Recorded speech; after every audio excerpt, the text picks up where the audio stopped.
Muito bom estar aqui. Vou tirar o bigode, já tirar a foto? Faz meu pai, né? O bigodão e tal. Vou tirar. Já tiraram? Tiraram? Tá coçando. Tá coçando, tá coçando.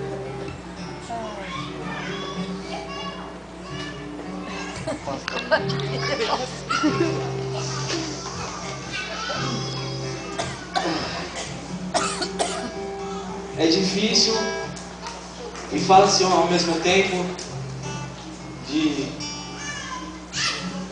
falar de uma pessoa que foi base de toda a minha vida, de toda a minha história,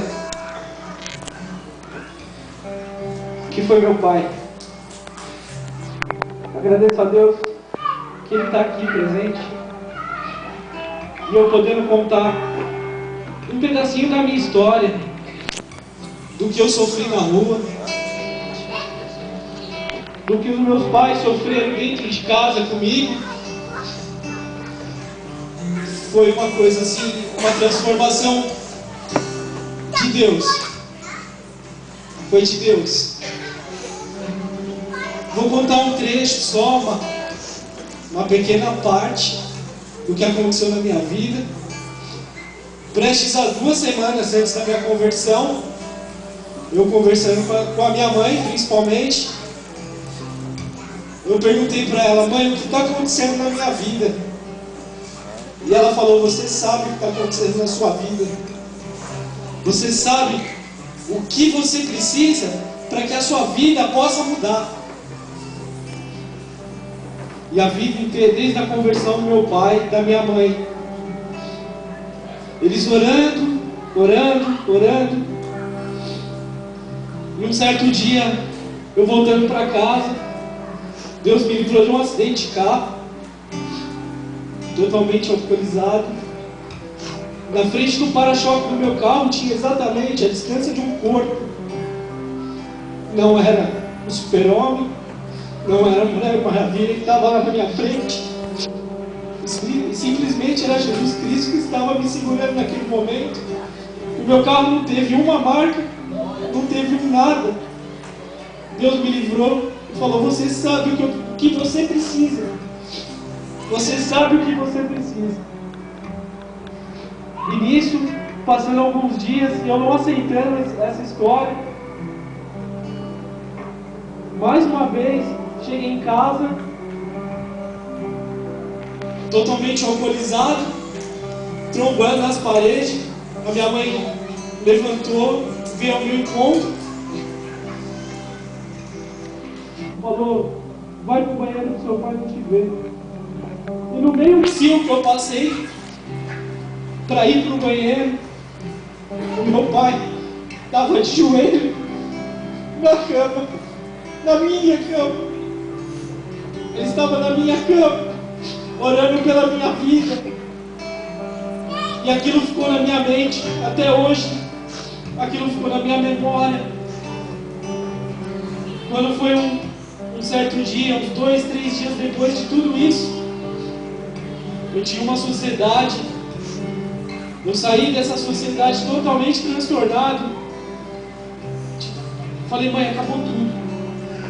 Para mim acabou. Eu não tenho mais esperança de casar, eu não tenho mais esperança de trabalho, eu não tenho mais esperança de nada. Minha vida acabou. Ela mais uma vez, com a autoridade de mãe, e o meu pai intercedendo pela minha vida: você sabe o que você deve fazer. Você sabe o que você tem que fazer. Vai para o seu quarto, ajoelha e fala com Deus.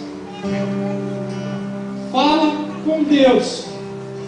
Sua vida está destruída porque você não quer aceitar Jesus. Eu satirizei a igreja, eu satirizei a Jesus. Eu apontei o dedo na cara do meu pai e falei: que Deus é esse que você serve? Que Deus é esse que você serve?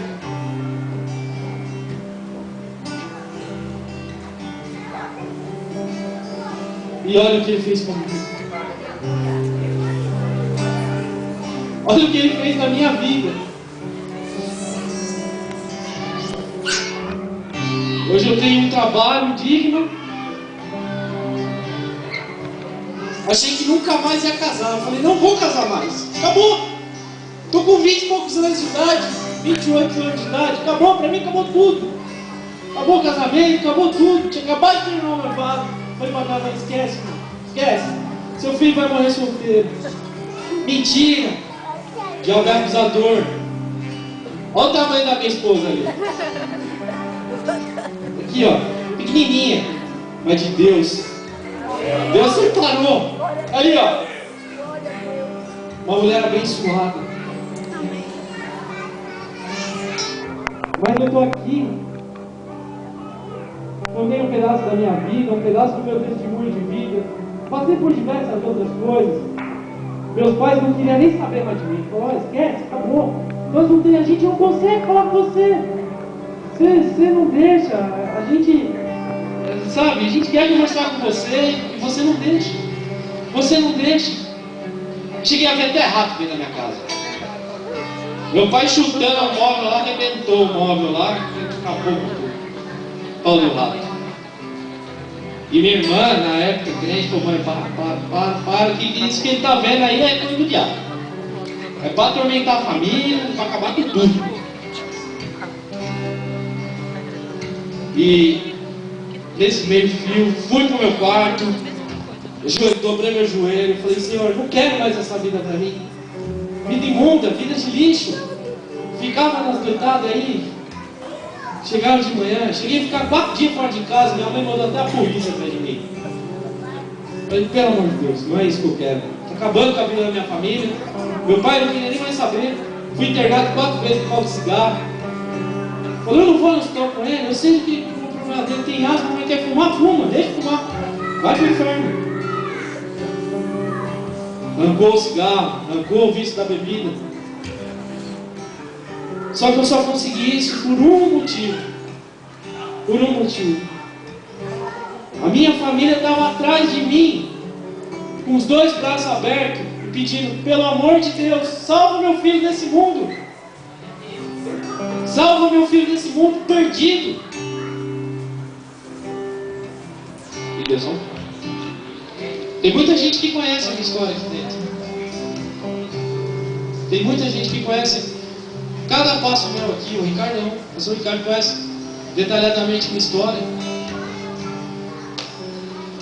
A irmã Luísa, que está aqui presente hoje. O pastor Nelson. Oraram muito por mim. Pastor Daniel foi na minha casa. Foi na minha casa. Minha mãe chegou para mim e falou assim, pastor Daniel vai vir aqui. Tá, e daí? Oi? E daí? Eu sou um pastor. É um cabra qualquer. Sentei na mesa olhando o filho. O pastor tá ali, ó. Olha, prova viva disso, ó. Tá ali, ó. Meu Ivone, sentado. Minha mãe falou, sente direito na mesa. Quem sentar direito na mesa? Aqui. Então eu tenho um recado para deixar para vocês. Só um recado. Eu não sei o problema de vocês dentro de casa. Um filho, uma esposa, um amigo. Eu não sei.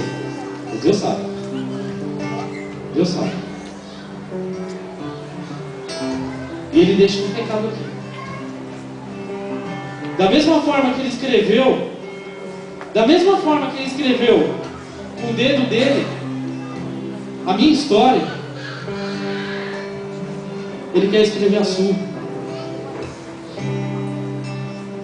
Nós estamos falando de religião aqui, não. Você falou de Deus. Deus, o único e suficiente Salvador das nossas vidas. E eu quero